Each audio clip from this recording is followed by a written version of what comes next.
Welcome to part 2 on how to start your carnivore diet. There's a lot of questions. I've had a lot of people asking me, I think I'm really interested in starting that, but where do I start? So in part 1, in the last video, we talked about the mental preparation. Okay, very, very important. Don't skip that part. You need to set yourself some goals and so on. So go watch that first video. I'm not very technologically inclined, but I will try to put the link in this video here. And also in this second one now, we'll talk about going shopping. I've been there. You think you're ready to go, but then you just procrastinate because I don't know what to buy and how much to buy and so on. So first and foremost, you eat until you're full. Okay, so if you're not hungry, you don't eat. And if you're hungry, eat until you're full. And if you still have some in your plate, put it in the fridge and, make some. Let's say if you have a steak and you have some that you can't eat, don't force yourself. It's protein. It'll be in your body for a long time. So put it in the fridge. Tomorrow morning, make some eggs with it. Steak and eggs. There you go. Going shopping. Get some good salt. Okay, and I'm talking about, I personally like the Himalayan salt, the pink salt. There's kosher salts. The less processed it is, the better it is for you. So keep that rule of thumb, okay? So get rid of the processed food. Least processed is better for you. So a good salt, you will need it, and it's very good also to help you replenish your electrolyte. You'll be drinking anywhere between 2 to 4 liters of water every day. You will be peeing a lot, and with that, flush your electrolytes. You need to replenish that, and salt is excellent to replenish. So good salt, very important. Get yourself lots. I use the crank one. Some people just use the plain raw one, and they put it straight on their steak or their food, whatever suits your needs. And the second item, very, very important as well, is eggs. Hopefully you don't have an allergy to eggs, but whole eggs. I'm talking about yolk and white. So preferably farm fresh. I'm lucky here. There's a local lady here who has chickens, and we get our farm fresh eggs from her for the most part. But even then, if she doesn't have enough, I'll go buy a flat at the grocery store and try to get the farm fresh if there are some. Otherwise, get your eggs. It's a key ingredients in my daily diet anyway. I have anywhere between 6 to 10 eggs every day. So to give you an idea, I eat 2 meals a day. The other thing is you're allowed some dairy, okay, depending on, there's different type of carnivore, I guess, and some carnivores will frown about it. I did a video on that just a couple of days ago, so go watch it if you want. But most times, you're allowed some dairy, like cheddar cheese, sour cream, cottage cheese, whole milk, heavy cream, Greek yogurt, things like that. The fattier, the better. Okay, so if you're going to have some milk, you need whole milk, raw milk, okay, if you can find that. Also get lots of ground beef, okay? Ground beef is a savior. You can do anything with it. Preferably any beef that you buy, or any meat that you buy, preferably, if you can find it, grass-fed. If you can't, don't worry about it. Buy what's in the store. It's already better than any crap that you've been putting in your body for however many years that you've been eating that way. So if you can get grass-fed, do it.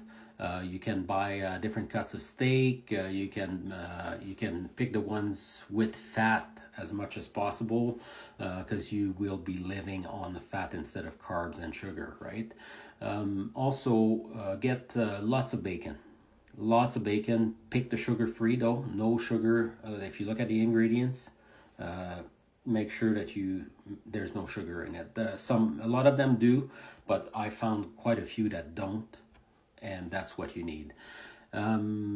If you like beef liver, I personally do. I mean, when I go hunting, get a deer, the first thing that I cook from my deer is the liver. I used to do it liver and onion, and now I had to get rid of the onions anyway for now. And but I still like liver, and I cook it. I make myself a couple of slices. Don't overcook it, and then I cook some eggs, over easy eggs, and I can dip the because it's quite dry, right? So I dip it in the yolk, and it's excellent, and it's very good for you. It's full of vitamins. Any actually organs, if you like heart, by all means do that too. Also pork shoulder, pork belly, ham. The fattier the better again. Okay, pork chops. You get some pork, and you can eat that. If you're gonna have chicken thighs. Okay, you need the fattier part, skin on as well. Okay, that skin is where the fat is. That's where the good part is. So make sure you get the chicken thighs with skin.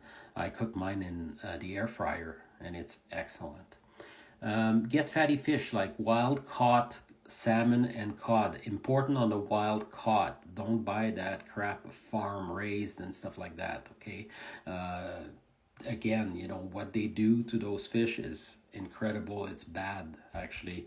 It affects the quality of the meat. So wild caught salmon, and cod is excellent. Shrimp. I like the wild Argentine shrimps from Costco in the frozen section. They're big, they're juicy, they're so tasty.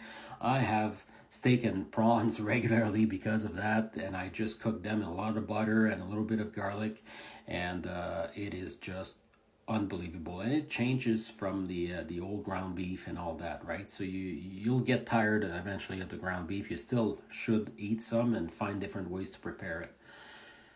If you like taco, speaking of ground beef, if you like taco, get the Clubhouse brand. It has no sugar and little to no bad ingredients. You know those names, if you can't pronounce the name in the back of an envelope or the back of a product, food that you eat, chances are you shouldn't be eating it. Well, Clubhouse is very simple. I've looked at the others as well, but the Clubhouse is by far, in my opinion, that I've seen. I don't know in the US, but in Canada, it's the best that I've seen. You have to buy lots and lots of butter. You will be eating butter like never before. Some people even eat it just like that. I haven't done that. I usually put a lot in the pan, and once it's cooked and stuff, I even pour it over top of my steak or things like that. Preferably grass-fed. Here I can't find any, so I buy the regular butter with salt in it. Okay, don't get the unsalted, and you know, try to get something that, or you can have lard as well. You can have beef tallow. So anything, you know, we talked about bacon. A lot of carnivores say their bacon grease and they cook with it. This is an excellent idea because the taste of bacon grease, imagine if you're cooking chicken or whatever with it, or eggs even, it goes hand in hand, right? Also get yourself some bone broth. The nice thing about bone broth is full of vitamins, but also you can make some very good sauce or dip, and you can cook in it even, you know, if you're cooking meat. So get some bone broth. I think that you'll appreciate that.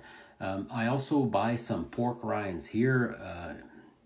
Where I live anyway, Old Dutch our grocery store has Old Dutch pork rinds, and often what I'll do is I'll take a bag and I'll put it in a Ziploc and I'll smash it and grind it down, and basically I use it. It's a good replacement for panko or breadcrumbs. Okay, so if you're doing fish or if you're doing chicken or something like that and you want to use that, you know, just crack an egg, dip it in, and then put breadcrumbs on it. So that's about it for the, and you will have seen some pictures of different ingredients here, different things that you're allowed and not allowed. I will include that on this video. And so you'll be able to have the image, you can save the image and so on, okay, on that. So this was part 2, going shopping. Now you have no reasons, you know what you need, and you eat until you're full. So what's the quantity? How hungry are you? Basically, that's what it is. Don't load up on carbs the days before. You're gonna get sick because you're making it harder, because it will take 1 to 2 weeks to get adapted for your body to adjust. Okay, so I'm closing in on the 10 minutes. I was hoping it wouldn't be that long, but anyway, look for part 3. Okay, and we'll talk about different information to start the carnivore diet. See you soon.